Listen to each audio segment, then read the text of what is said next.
Overthinking, insecure, anxiety. Kamu pernah mengalaminya? Selamat datang di Ruang Merdeka.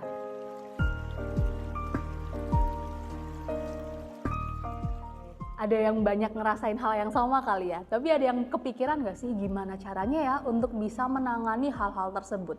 Ya nanganin si insecure-nya, ataupun overthinking-nya, atau mungkin anxiety-nya. Nah, sebenarnya ada beberapa cara yang bisa kita lakukan nih teman-teman, yang mungkin teman-teman nanti bisa lakukan juga whenever teman-teman merasa membutuhkan. Yang pertama banget, ketika kita lagi ngerasa insecure, ketika lagi ngerasa anxious, ngerasa mungkin overthinking, hal pertama banget yang harus kita lakukan adalah menenangkan diri. Sangat bisa banget membantu kita untuk keluar nih dari zona overthinking kita, dari insecure kita, dari anxious kita. Gitu, teman-teman udah familiar ya dengan teknik breathing gitu. Kita akan bernafas, coba tarik nafas, buang nafas gitu. Atau mungkin teman-teman juga bisa melakukan grounding teknik. Jadi grounding teknik itu adalah sebuah teknik nih yang bisa kita lakukan untuk menenangkan diri kita, untuk mengembalikan fokus kita ke kondisi saat ini, untuk mindful istilahnya kayak gitu. Nah, grounding itu apa aja? Kita di sini mau coba bekerja sama nih sama panca indera kita, sama apa sih yang ada di sekitar kita tuh apa aja. Nah, kita lakuin itu. Yang pertama nih, kita coba untuk mencari 5 hal yang bisa kita lihat di sekitar kita deskripsiin. Oke, yang pertama misalkan aku bisa ngelihat sebuah botol minum. Botol minumnya itu berwarna putih, terus dia tutupnya ada warna hitamnya, itu misalkan yang pertama.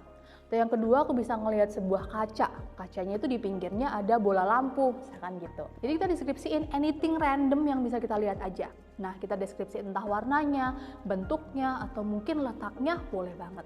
Nah, terus yang kedua, kita coba cari 4 hal yang bisa kita sentuh. Nah, di sini kita bekerja sama nih dengan indera peraba kita, dengan kulit kita berarti. Misalkan aku bisa menyentuh baju aku. Oke, baju aku tuh teksturnya halus sih, karena dia terbuat dari serat-serat kain yang halus aja nih. Atau anything random yang bisa kita sentuh aja di sekitar kita, itu boleh. Step yang ketiga, kita coba cari 3 hal yang bisa kita dengerin di sekitar kita. Apa ya? Yang pertama misalkan, aku dengar suara jam dinding, kayak klek klek klek, kita deskripsiin suaranya kayak apa. Terus misalkan yang kedua, aku bisa dengar suara orang ngobrol, misalkan gitu. Terus kita cari 2 hal yang bisa kita cium baunya di sekitar kita.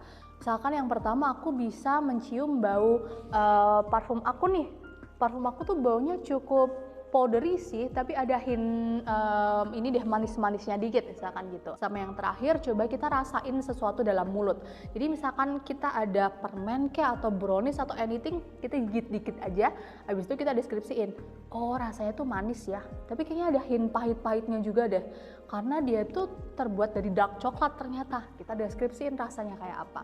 5 step itu ada 5 step yang penting banget yang harus teman-teman kuasain dan bisa digunakan kapanpun dimanapun untuk menenangkan dirinya. Namanya grounding tadi ya.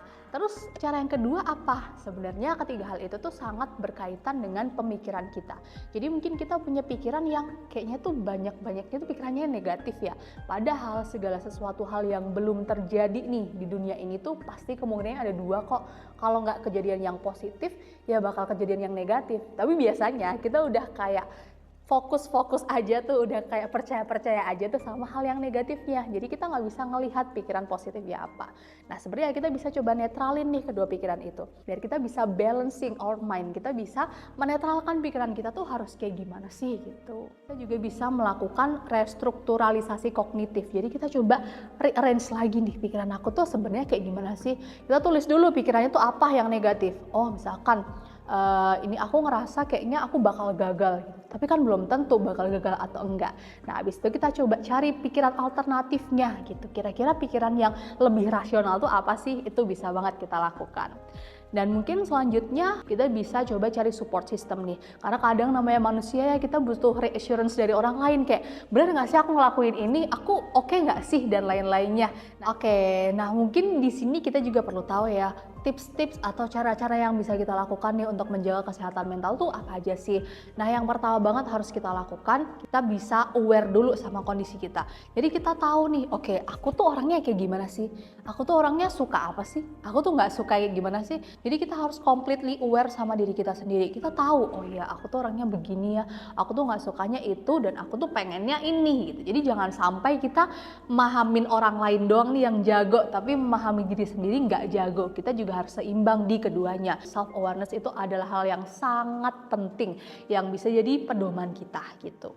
Yang kedua, untuk menjaga kesehatan mental juga nih, itu juga perlu banget kita punya someone to talk gitu. Nggak perlu banyak orang, nggak perlu punya sahabat atau satu circle yang gede gitu. Nggak, satu orang aja sih menurut aku itu akan cukup. Jadi kita punya orang yang emang bisa kita ajakin untuk ngobrolin tentang permasalahan-permasalahan kecil-kecil yang kita rasain dalam hidup kita. Itu akan sangat berarti banget. Kalau misalkan permasalahan kecil yang kita tumpuk terus, suatu saat itu akan jadi bom waktu dan pasti akan meledak juga.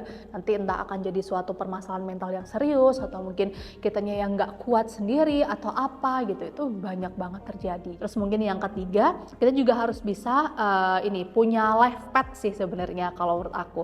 Jadi life path itu adalah suatu gambaran planning tentang hidup kita tuh seperti apa. Karena tadi kan kita ngomongin tentang membandingkan diri, insecure, overthinking, anxious kayak gitu kan. Nah, ini jadi suatu guidance juga kalau misalkan kita udah punya life path. Jadi ketika kita ngelihat hidup orang lain kok enak ya gitu, kayak iya sih dia enak, tapi kan sebenarnya life path aku tuh nggak pengen kesana, aku pengennya seperti ini. Jadi life path itu akan jadi pegangan kita nih untuk bisa lebih netral gitu ketika kita ngelihat pencapaian-pencapaian orang lain atau mungkin suatu hal yang bagus dari hidup orang lain gitu. Kita nggak akan membawa itu ke sikap iri gitu, tapi kita akan membawa itu ke suatu hal yang wow, oke nih gitu. Gue juga harus bisa nih, jadi aku juga harus bisa nih jadi kayak dia misalkan kayak gitu. Oke. Misalkan teman-teman di sini ngerasa, aduh kayaknya aku udah kurang bisa berfungsi dengan baik deh dalam lingkungan sosial aku, atau aku kayaknya nggak bisa tidur dengan nyenyak deh, atau aku nggak bisa menyelesaikan daily problem aku juga nih.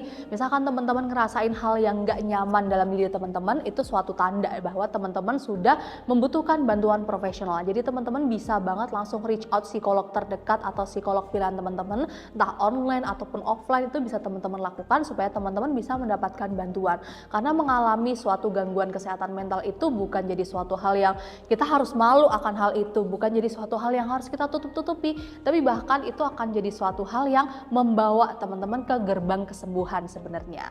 Dan dari aku mau nitip satu pesan aja buat teman-teman, bahwa sebenarnya manusia itu punya kendali atas pikiran dan juga emosinya.